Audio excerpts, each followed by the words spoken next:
하나님 말씀은 구약성경 욥기 41장 15절에서 24절까지입니다. 우리 같이 한 목소리로 함께 읽겠습니다. 그의 즐비한 비늘은 그의 자랑이로다. 튼튼하게 봉인하듯이 닫혀 있구나. 그것들이 서로 달라붙어 있어 바람이 그 사이로 지나가지 못하는구나. 서로 이어져 붙었으니 능히 나눌 수도 없구나.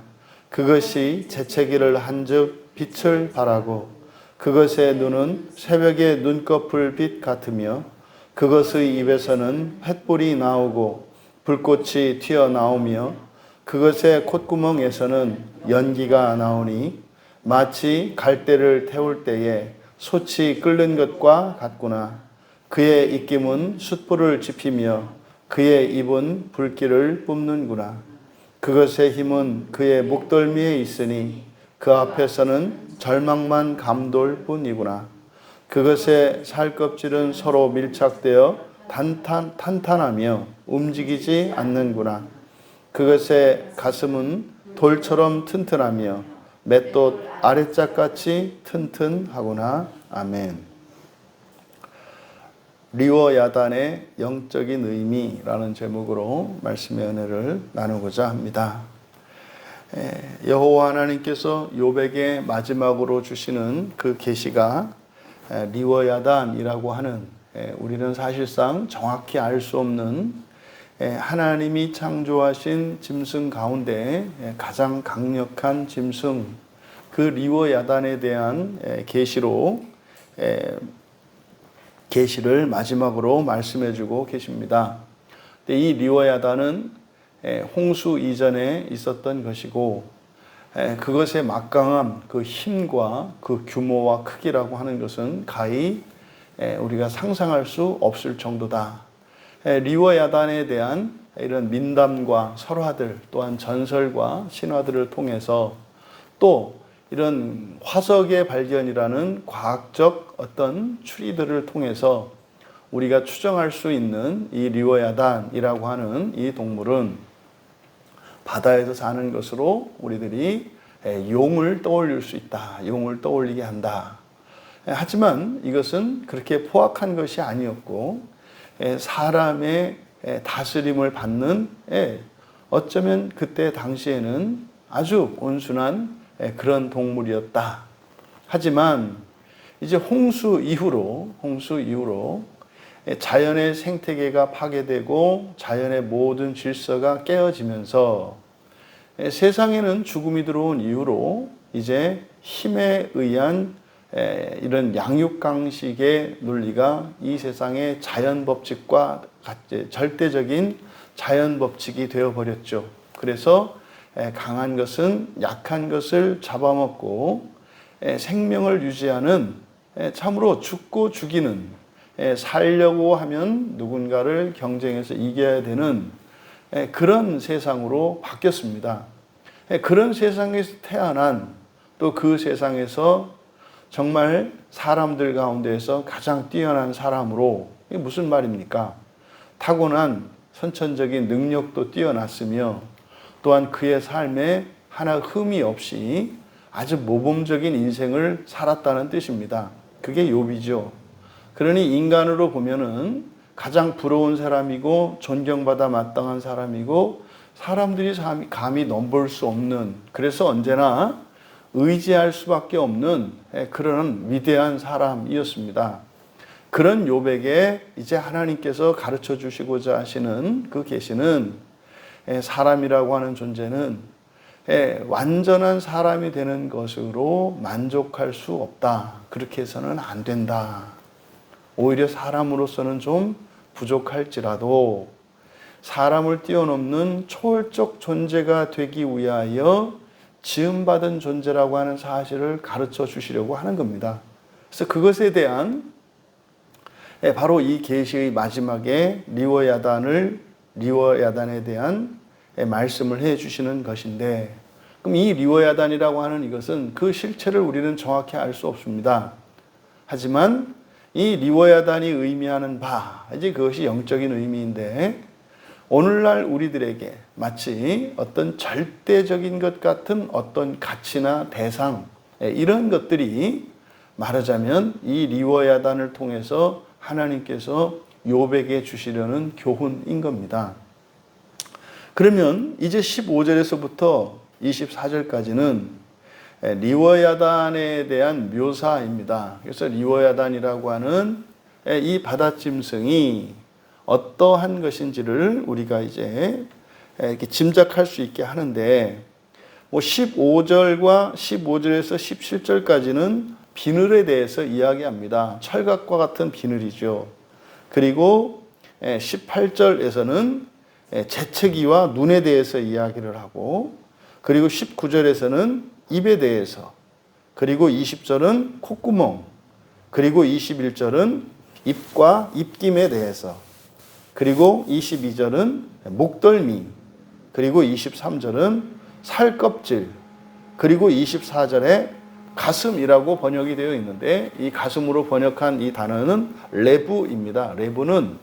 레바부, 이것은 마음을 의미하는 말인데, 고대에서는 이 마음이 사람의 가장 깊은 곳에 있다고 생각을 했었기 때문에, 이때 당시 이 욥기가 쓰여지던 때로는 이 고대에서는 이 레부가 심장과 심장이라는 의미로도 사용이 되었습니다. 그래서 마음은 심장에 있다고 생각을 했기 때문에, 그래서 사람의 그 장기로, 또 이런 어떤 사람이나 이런 생물의 동물들의 장기로, 동물들의 어떤 신체의 기관으로 이 레부가 쓰일 때는 그게 심장을 의미합니다. 그래서 여기서는 심장에 대해서, 그러니까 지금 15절에서 24절까지 바로 이 리워야단의 신체에 대해서 하나님께서 말씀해 주신 내용들이에요. 그런데 그 내용들이 하나같이 보면 절대적이다라는 겁니다. 이게 먼저 그 15절에서 17절에 걸쳐서 설명한 이 비늘, 리워야단의 몸에 나와 있는 이 비늘, 마치 갑옷과 같이 리워야단의 몸을 보호하고 감싸고 있는 그 비늘이 어느 정도냐? 바람도 지나갈 수 없을 정도로 빈틈이 없고, 정말 쇠창이 뚫을 수 없는 그런 튼튼한 갑옷과 같은 비늘이라는 것입니다. 그리고 이제 18절에서 재채기를 한즉 빛을 발하고 그것의 눈은 새벽의 눈꺼풀 빛 같다. 근데 지금 재채기를 한즉 빛을 발한다.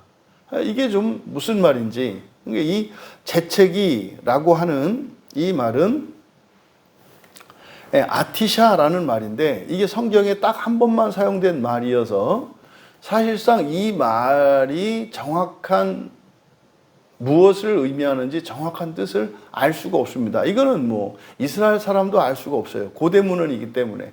그래서 다른 문헌에서 이 단어가 사용된 용례가 있어야 대조하면서 비교해서 그 뜻을 우리가 추론할 수가 있는데, 이 단어의 의미를 알 수가 없는 거예요. 그래서 이거를 이제 학자들이 합의를 해서 재채기라고 번역을 한 겁니다.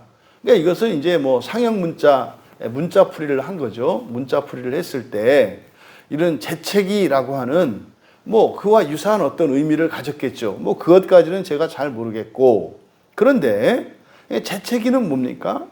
어떤 소리를 내는 거예요. 그렇죠? 참았다가 그리고 계속적으로 내는 게 아니라 순간적으로 나는 어떤 소리를 말하는 거죠. 그런데 뒤에 나오는 내용을 보니까 빛을 발한다 그랬어요. 빛을 발한다. 그러니까 이것은 제 생각입니다만 바로 15절, 17절까지 비늘에 대해서 설명을 했고, 그래서 18절의 상반절 재채기를 한즉 빛을 발한다. 이 부분. 이것을 그대로 직역을 하면 18절이 우리말 성경은 그것이 재채기를 한즉 이렇게 되어 있습니다만, 그러면 18절에서 그것은 리워야단이잖아요. 그런데 직역을 하면 그것의 재채기입니다. 그것의 재채기는 빛을 발한다. 그런데 그것을 리워야단으로 본 거죠. 그러니까 그것의 무엇 했을 때 이게 어떤 소리를 의미하니까 그럼 리워야단이 이게 낼 수 있는 어떤 소리 이거를 뭐 재채기라고 이렇게 표현을 한 겁니다. 그런데 그것이 리워야단이 아니고 바로 15절에서부터 비늘에 대한 설명이었기 때문에 이 그것이 의미하는 바가 비늘이라고 한다면 그러니까 비늘의 재채기 이렇게 되는 거거든요. 비늘의 재채기. 그러면은 뭐 아하 이게 의미하는 것은 비늘이 부딪히는 소리를 의미하는 것이겠구나. 이건 저의 추론입니다. 근데 이게 그렇게 억지스럽지는 않아요. 왜냐하면 직역을 하면 그렇게 되니까 그것의 재채기는 빛을 발한다. 그러면 빛을 발한다는 게 뭡니까? 지금 리워야단의 온몸을 감싸고 있는 그 비늘이 강철보다도 강하단 말이에요. 근데 이것이 어떻게 해요? 부딪히는 때가 있는 거죠. 부딪힐 때 소리가 나는 거죠. 마치 부싯돌을 튕길 때 불꽃이 튀는 것처럼. 그래서 여기 재채기라고 번역한 이 단어는 비늘이 부딪힐 때 나는 그런 소리를 의미하는 것으로 보이고, 그러니까 그 비늘이 부딪힐 때 불꽃이 번쩍거린다고 말씀한 것으로 보인다. 뭐 그럴듯하지 않습니까? 예. 웬 갑자기 재채기가 나오냐 이 말이죠. 재채기를 하는데 왜냐하면 뒤에 나오는 내용 때문에 이렇게 설명을 한 건데 뒤에 있는 내용과 이 18절의 이 상반절은 뒤에 붙이기보다는 앞쪽에 붙이는 게 맞겠다. 그리고 이제 18절 하반절에 그것의 눈은 새벽의 눈꺼풀빛 같으며, 그러니까 새벽의 눈꺼풀빛 같다. 새벽이라고 하는 것은 뭡니까? 이제 어두움에서 빛으로 바뀌는 그 미명을 말한단 말이죠. 이렇게 막 빛이 그냥 어스름푸레 기미하게 떠오를 때. 그러니까 여기서 새벽의 눈꺼풀 빛 같다. 그러니까 눈꺼풀 빛이니까 아주 희미한 빛. 그러니까 여기서 말하고자 하는 바는 시력이 아주 좋다는 뜻인 것이죠. 그 눈이 아주 멀리에 있는 작은 빛도 볼 수 있는, 그러니까 작은 빛이라고 하는 것은 어둠 속에 있는 희미한 빛이고, 또 빛이 희미한 것은 또 멀리에 있는 빛도 희미하단 말이에요. 그러니까 이 용을 연상시키는 이 리워야단의 시력이라고 하는 것은 뭐 아주 멀리 있는 것도 볼 수 있고, 그리고 작은 빛만 비추어도 볼 수 있는 그런 천리안과 같은 눈 시력을 가졌다라고 하는 설명으로 보입니다. 그리고 입에서는 19절에 그 입에서는 횃불이 나오고 불꽃이 튀어나오고, 그러니까 여기서는 그대로 지켜보면 횃불이 걸어 나온다 그랬어요. 걸어 나온다 그러니까 연속적으로, 그러니까 뭐 우리들이 이렇게 이제 이렇게 만화라든지 상상 속의 어떤 가상, 이런 어떤 공상영화 같은 데 보면은 용이 불을 뿜는 거 보셨잖아요. 그죠?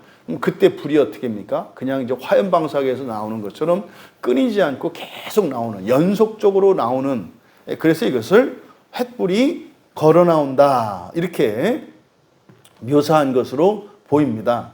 이제 우리말 성경은 그냥 나오고 이렇게 되어 있습니다만, 여기는 걸어 나온다. 그 다음에 불꽃이 튄다. 그러니까요, 끊이지 않는 불줄기가 쫙 나오고 그 옆으로 불꽃이 막 튀는 거죠.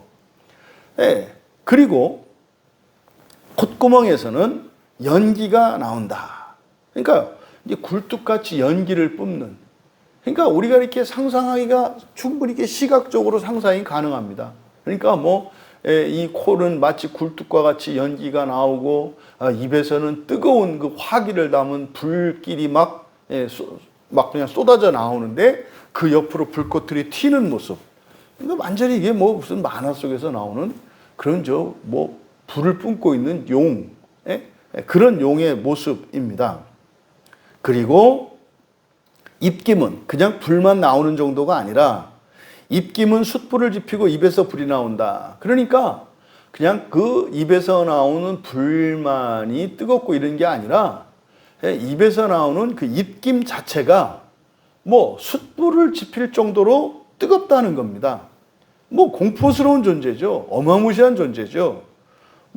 이런 걸 지금 오늘날 무슨 무기로 삼을 수 있다면은 원자폭탄 저리 가라 아니겠습니까? 그리고 목덜미에는 힘이 있다. 그러니까 이것은 굵고 강한 목을 말하는 거예요. 그 다음에 살껍질은 하면서 이 살껍질이 밀착되어 있고 탄탄하며 움직이지 않는다. 근데 살껍질이라고 번역을 했는데 살껍질은 늘어진 살을 말합니다. 늘어진 살. 그러니까 여러분 뭐 사람은 이렇게 이제 나이를 먹으면 자꾸 이렇게 살이 늘어지고 이렇게 해서 뭐 주름이 생기고 힘이 없어지잖아요. 그런데 그 늘어진 살, 그러니까 이 리워야단의 목이나 이런 데에 이렇게 늘어진 살이 있는데 흐느적거리는 늘어진 살이 아니라는 거예요. 그러니까 늘어진 살인데 그 늘어진 살조차도 어떻다? 탄탄하고 밀착되어 탄탄하고 움직이지 않는. 그러니까 마치 이것은 뭐 튼튼한 근육과 같이, 아니 뭐 무슨 나무 기둥과 같이 늘어진 살조차도 그렇다라고 이야기를 하는 겁니다. 그리고 그것의 심장, 가슴으로 번역한 심장은 돌처럼 튼튼하며 맷돌 아래짝같이 튼튼하구나. 이거는 지금 과장법이 아니라 하나님께서 리워야단의 모습을 지금 묘사해 주신 거거든요. 그러면 이 이야기를 들었을 때 욥이 생각하는 리워야단은 어떤 존재입니까? 여러분이 생각하는 이 리워야단은 어떤 존재입니까? 절대적인 존재죠. 천하무적인 존재죠.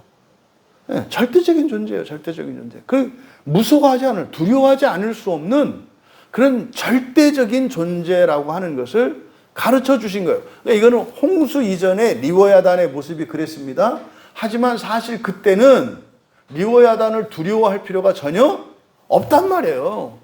오히려 그것 목에다가 줄을 걸어가지고 어린아이를 그 등에 태워가지고 달리게 하는 그럴 수 있는 리워야단이었단 말이에요. 하지만 지금 이제 홍수 이후로 그 리워야단의 실체도 불분명합니다만 우리 이 시대에는 허상으로서의 리워야단이 있다는 거예요. 허상으로서의 리워야단. 그러면 리워야단의 허상이 뭡니까? 우리에게 공포를 일으키고 두려움을 일으키는 것을 말해요. 사람에게 두려움을 일으키는 그 무엇, 그 절대적인 그 무엇, 그것을 리워야단이라고 하나님께서 말씀하시는 겁니다. 그러면 진짜 리워야단의 모습을 설명하심으로써 가짜 리워야단, 우리들이 가지고 있는, 우리들이 생각하는 가짜 리워야단과 대조시키시는 거예요. 그럼 진짜 리워야단은 두려워할 대상도 아니야. 근데 가짜 리워야단은 있지도 않아. 가짜야. 그런데 그 리워야단을 실제 리워야단처럼 공포스럽게 두려움을 갖는다 이 말이에요. 두 가지 점에서 잘못된 거예요. 있지도 않은 허상이에요. 두 번째, 실제로 그 리워야단이 이 시대에 온다 할지라도 사실은 사람이 그것을 두려워해야 할 이유가 없다는 거예요. 존재론적으로는. 이것을 지금 여호와 하나님께서 말씀하신 겁니다. 그러면 지금 여기서 리워야단의 이런 어떤 정말 천하무적인 것 같은 리워야단의 이 신체에 대해서 하나님께서 말씀해 주신 것은 사람들의 절대성에 대한 착각을 말해 주시는 거예요.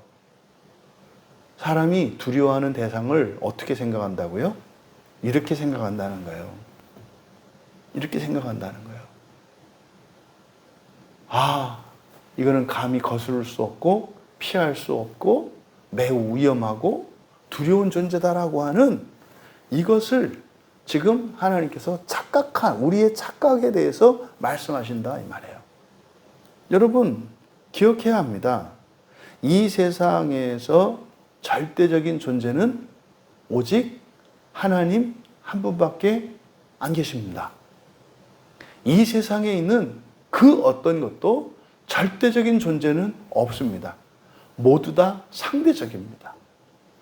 지금 여기에서 절대적인 존재로 그려지는 말씀하신 사람들이 보기에 절대적으로 생각하지 않을 수 없는 그 리워야단조차도 하나님께서 능히 죽이실 수 있고요. 멸하실 수 있어요. 이것을 잊으시면 안 돼요.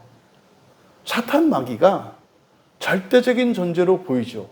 대부분 이 리워야단에 대한 이 욥기 41장에서 나오는 리워야단을 주로 마귀에 빗댑니다. 왜냐하면 이제 요한계시록 13장에서 등장하기 때문인데, 하지만 여호와 하나님께서 욥에게 지금 계시하시는 이것은 이게 지금 마귀다, 원수다 이렇게 얘기하는 게 아니에요. 사탄이 절대적인 자로, 절대적인 모습으로 우리를 찾아와요. 근데 그것은 말입니다, 사람마다 다 달라요. 사람들이 두려워하는 게 다르다 이 말이에요. 바로 이것을 깨우쳐 주시려고 하는 것이다. 여러분 여기서 기억하셔야 할 것은 하나님 이외의 모든 존재는 다 유한하고 상대적인 존재라고 하는 사실을 기억하셔야 합니다. 그러면 우리들이 갖는 이 두려움의 원인, 그 원인은 뭡니까? 절대적이지 않은 존재를 절대적인 존재로 착각하고 그것을 두려워하는, 그것에 대한 두려움이 두려움의 원인이라는 거예요. 우리가 죄가 세상에 들어온 이후로 사람이 하나님을 왜 두려워합니까? 하나님이 절대적인 존재이기 때문에 그래요. 절대적인 존재에 대해서 우리는 두려움을 가져요. 그런데요, 하나님은 정말로 절대적인 분이시기 때문에 하나님께 대해 두려움, 경외심을 갖는 것은 매우 정상이에요. 그런데 하나님 이외의 다른 어떤 존재는 절대적인 존재가 없기 때문에 두려워해야 할 대상이 아니라는 사실을 우리가 기억해야 합니다. 그럼 여러분, 사람이 가지는 두려움, 공포심, 겁, 이런 것은 절대성과 관련이 있다는 거예요. 사람이 무서워하는 근본적인 원인은 1차적으로 죽음에 대한 두려움입니다. 죽음에 대한 두려움. 그래서 세상의 사람들이 뭐 하나님이 이게 예수 그리스도를 알지 못하더라도 이렇게 종교를 만들고 하는 가장 1차적인 그 원인은 죽음에 대한 두려움입니다. 이 죽음이 리워야단과 같이 절대적인 존재와 같이 사람들에게 믿어지기 때문에 죽음을 두려워하는 거예요. 그러면요, 이 세상에서 모든 죄와 악들, 이런 것을 마귀는 이용해서 마치 절대적인 존재인 것처럼 사람들로 하여금 속게 만듭니다. 그래서 두려워하게 만들어요. 어떤 사람은요, 가난해지는 것을 두려워합니다. 어떤 사람들은 사람들로부터 소외당하는 것을 두려워합니다. 어떤 사람들은 사람들로부터 인정받지 못하는 것을 두려워하게 합니다. 또 어떤 사람들은 자기가 즐겁지 못한 것을 두려워하게 만듭니다. 그래서 이 모든 죄의 결집체는 죽음으로 나타나는데, 이 모든 것들을 절대적인 것으로 착각하게 함으로써 하나님이 아닌 다른 것들을 두려워하게 함으로써 하나님과 다른 것들을 분간하지 못하고 혼동하게 만들어요. 그래서 사람들에게 있어서 신은 많다고 생각할 수밖에 없는 거예요. 신이 많다고 생각하는 사람들은 절대적인 것이 많은 겁니다. 여러분, 그래서 우리가 예수님을 믿고 신앙이 성숙해가고 믿음이 이제 자라고 커가게 되면 두려움이 사라져요. 두려움이, 물론 그것만이 다는 아닙니다만, 이 두려움이라고 하는 주제를 놓고 보았을 때 두려움이 점점점 사라집니다. 늘 두려움이 사라진다는 말을 할 때 제가 조심하지 않을 것은 뻔뻔해지거나 수치를 모르거나 부끄러움을 모르는 게 아니에요. 그런 게 아닙니다. 두려움이 사라진다라고 하는 것은 자신의 인격성이 제한받는 것을 말해요. 그러니까 이 두려움은 절대성에서 기인하는 것이기 때문에 이 두려움을 가져야 되는 대상인 하나님께 대해서 두려움을 갖지는 않고 하나님이 아닌 다른 것들에 대해서 두려움을 갖게 된다 이 말이에요. 이게 지금 리워야단을 통해서 욥에게 마지막으로 주시는 교훈입니다. 욥이 진정으로 두려워해야 하는 것은 오직 하나님 한 분이십니다.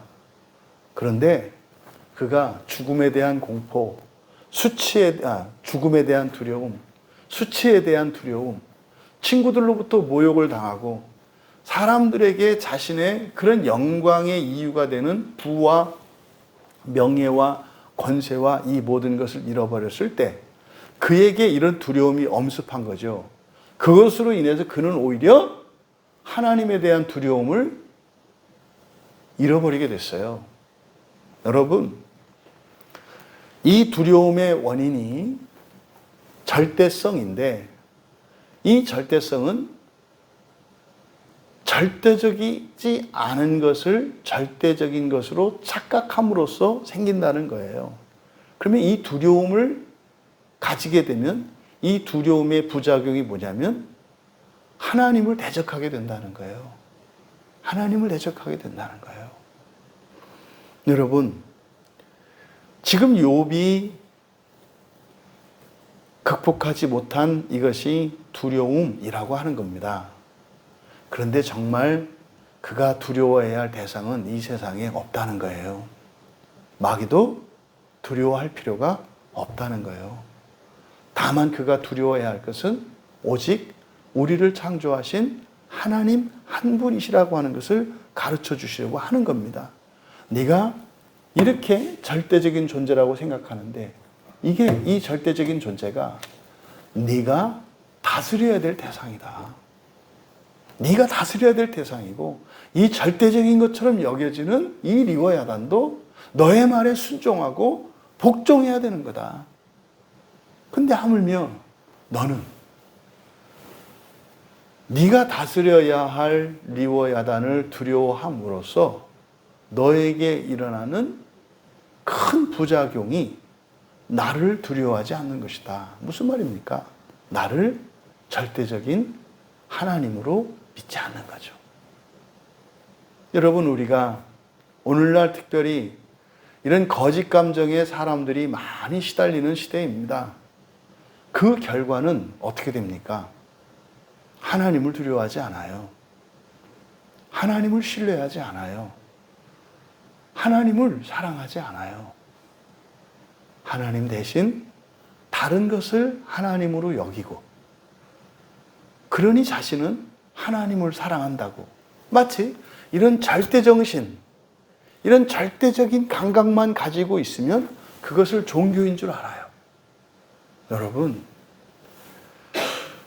오늘을 살아가는 우리들에게 꼭 필요한 것은 오직 우리 주 예수 그리스도가 우리에게 경험되어지고 우리가 감각할 수 있는 유일하신 하나님, 한 분 하나님이시라는 것을 기억하는 것입니다. 여러분이 정말로 예수 그리스도를 참 하나님으로 믿고 예수 그리스도에 대한 믿음 안에 당연한 그런 두려움, 그 경외심을 가지고 있다면 여러분에게서 그것을 확인할 수 있는 것이 무엇이냐면 모든 두려움이 사라지는 것입니다. 욥에게 지금 마지막으로 리워야단에 대한 계시는 결국 욥이 극복하지 못한 거짓 감정을 극복할 수 있도록 욥이 느끼는 이런 거짓된 절대 정신을 깨우쳐 주시려고 하시는 겁니다. 여러분, 여러분의 모든 두려움을 하나님 안에서 극복하시고 이 리워야단에 대한 계시가 우리의 삶 속에 리워야단과 같이 여겨지는 어떤 절대 정신들, 절대적인 것이 아님에도 불구하고 절대적인 것으로 여겨지는 마치 자신의 지식과 자신의 기준임에도 불구하고 마치 그것을 절대적인 진리로 알고 그것을 주창하며 그 확신에 차서 다른 모든 것들을 눈 아래로 내려다보는 그 교만도 절대정신에서 말미암는 것이고, 한없는 비겁함과 수치와 이런 더러움도 자기의 절대정신에서 일어나는 것임을 기억하셔서 정말 오직 한 분 절대자이신 우리 주 예수 그리스도만을 목표로 삼고 그분 앞에서 언제나 겸손하며 주님의 모든 말씀을 순종하고 또 그 말씀을 따라 주님을 목표로 살아가기를 원하며 그 은혜를 따라가며 담대하게 정말 리워야단을 다스릴 수 있는 그런 사람들로, 그런 존재로 준비되어져 가는 인생이 되시기를 주님의 이름으로 축원합니다. 존귀하신 하나님, 저희들 각자가 가지고 있는 절대 정신들, 하나님의 말씀과 하나님이 아닌 그 이외의 다른 것들에 대하여 가지고 있는 이 절대 정신, 그것은 반드시 극복되어야 하는 것이며 저희들이 그것을 부끄러워하거나 두려워할 것이 아니라 반드시 극복해야 되는 대상인 것을 욥에게 주신 교훈을 통해 저희들이 또한 그 은혜를 누리게 되었습니다.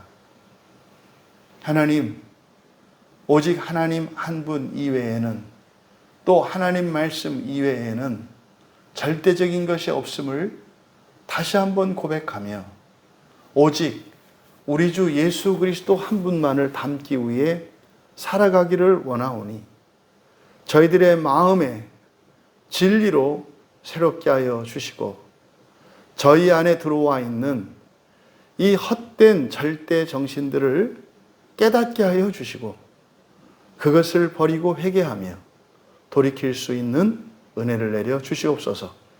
그래서 저희들의 삶 속에 하늘의 평화가 점점 더 임하게 하여 주시고 주님을 닮아가며 주님과 같이 인생을 살아가며 그렇게 이 세상에 소금과 빛으로 살아갈 수 있는 저희들 모두가 되게 하옵소서. 감사하며 예수님의 이름으로 기도하옵나이다.